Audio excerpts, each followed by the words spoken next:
Assalamualaikum warahmatullahi wabarakatuh. Perkenalkan, saya Faradila Zahra dari jurusan Teknologi Industri Pertanian, Fakultas Teknologi Pertanian dengan nomor BP 2111322021. Saya berasal dari kelas Pancasila 40. Di video kali ini, saya akan membahas tentang Pancasila sebagai dasar negara Republik Indonesia.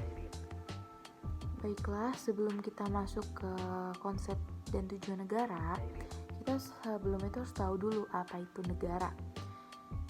Nah, di sini kita akan membahas definisi negara menurut para ahli.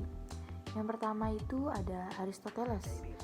Aristoteles menyatakan negara ialah persekutuan daripada keluarga dan desa guna memperoleh hidup yang sebaik-baiknya. Yang kedua itu ada dari Jean Bodin.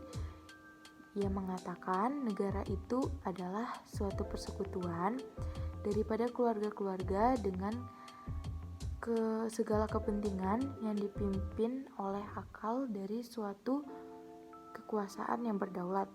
Nah, itu dia tadi definisi negara dari berbagai para ahli. Jadi langsung aja kita ke konsep tujuan negara serta urgensi dasar negara Indonesia.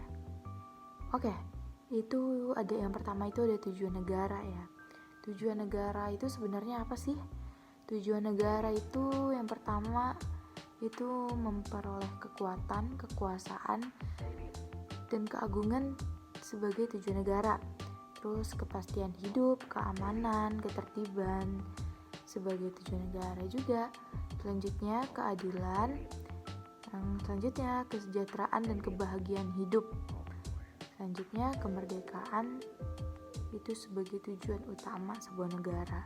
Pada umumnya, tujuan suatu negara termaktub dalam undang-undang dasar atau konstitusi negara tersebut. Itu tujuan negara Indonesia apabila disederhanakan dapat dibagi menjadi dua, yaitu mewujudkan kesejahteraan umum dan menjamin keamanan seluruh bangsa dan seluruh wilayah negara. Terus ada konsep dan urgensi dasar negara. Dasar negara itu identik dengan istilah norma, hukum, terus filsafat. Banyaknya istilah negara ini menunjukkan bahwa dasar negara itu bersifat universal. Dalam arti setiap negara memiliki dasar negara pastinya. Secara teoritik, istilah negara itu mengacu pada norma dasar. Norma ini merupakan norma tertinggi yang mendasari kesatuan-kesatuan sistem norma dalam masyarakat yang teratur termasuk di dalam negara yang sifatnya tidak berubah. Prinsip bahwa norma hukum itu bertingkat dan berjenjang itu tercantum dalam Undang-Undang Nomor 12 Tahun 2011 tentang pembentukan peraturan perundang-undangan yang tercermin pada pasal 7 yang menyebutkan jenis dan hierarki peraturan perundang-undangan, yaitu sebagai berikut. Yang pertama, Undang-Undang Dasar Negara Republik Indonesia tahun 1945. Yang kedua, Ketetapan Majelis Permusyawaratan Rakyat.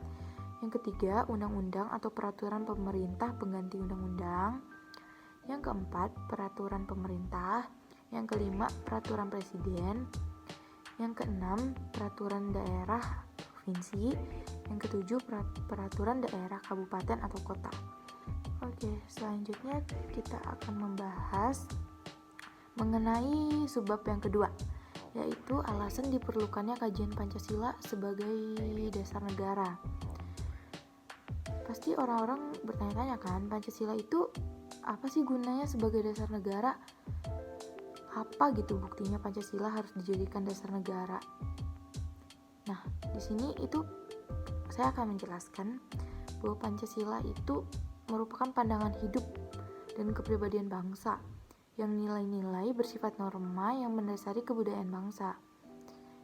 Dengan Pancasila, perpecahan bangsa Indonesia akan mudah dihindari karena Pancasila itu bertumbuh pada pola hidup yang berdasarkan keseimbangan, keselarasan, dan keserasian, sehingga perbedaan apapun yang ada dapat dibina menjadi satu pola kehidupan yang dinamis, penuh dengan keanekaragaman yang berbeda dan dalam satu keseragaman yang kokoh.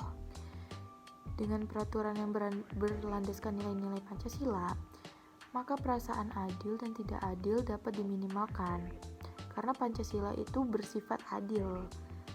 Hal tersebut dikarenakan Pancasila sebagai dasar negara menaungi dan memberikan gambaran yang jelas tentang peraturan tersebut berlaku untuk semua tanpa ada perlakuan diskriminatif bagi siapapun. Dengan demikian, diharapkan warga negara dapat memahami dan melaksanakan Pancasila dalam kehidupan sehari-hari, dimulai dari kegiatan-kegiatan sederhana aja contohnya. Itu yang dalam kehidupan sehari-hari dimulai dengan kegiatan sederhana menggambarkan hadirnya nilai Pancasila dalam kehidupan. Misalnya masyarakat selalu bahu-membahu, tolong-menolong, menjaga lingkungan, menjaga satu sama lain. Hal tersebut itu sudah mendeskripsikan bahwa nilai-nilai Pancasila telah hidup gitu di kehidupan masyarakat. Langsung kita ke poin yang ketiga, itu ada sumber historis, sosiologis, politis tentang Pancasila sebagai dasar negara Indonesia. Yang pertama itu ada sumber historis. Sumber historis Pancasila sebagai dasar negara Indonesia itu awalnya itu pada sidang BPUPKI yang diketuai oleh Dr. Rajiman Widyodiningrat. Itu pada sidang keempat BPUPKI itu Insinyur Soekarno itu mengeluarkan pidato pada tanggal 1 Juni 1945 itu tentang filosofi dasar negara gitu. Pancasila sebagai dasar negara sering juga disebut ideologi negara. Dalam hal tersebut, Pancasila digunakan sebagai dasar mengatur pemerintah negara, atau dengan kata lain, Pancasila digunakan sebagai penyelenggara negara. Para anggota BPUPKI dan PPKI sebagai referensi bangsa Indonesia, Pancasila dijadikan sebagai dasar negara, yaitu sewaktu ditetapkannya pembukaan Undang-Undang Dasar Negara Republik Indonesia pada tanggal 8 Agustus tahun 1945 dan juga pembukaan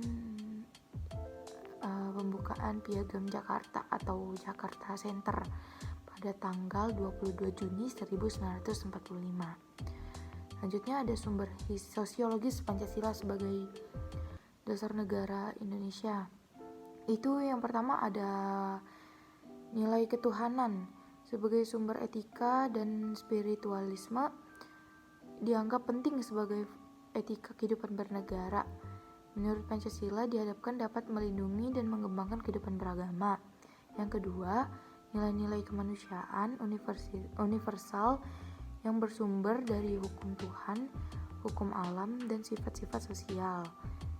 Yang ketiga, nilai etis kemanusiaan harus mengakar kuat dalam lingkungan pergaulan kebangsaan yang lebih dekat sebelum menjangkau pergaulan dunia yang lebih jauh. Jadi kita sebagai manusia tuh harus saling membantu, bahu-membahu, tolong-menolong. Yang keempat, nilai ketuhanan, nilai kemanusiaan, serta nilai cita-cita kebangsaan itu dalam aktualisasinya harus menjunjung tinggi kedaulatan rakyat yang dipimpin oleh hikmat kebijaksanaan.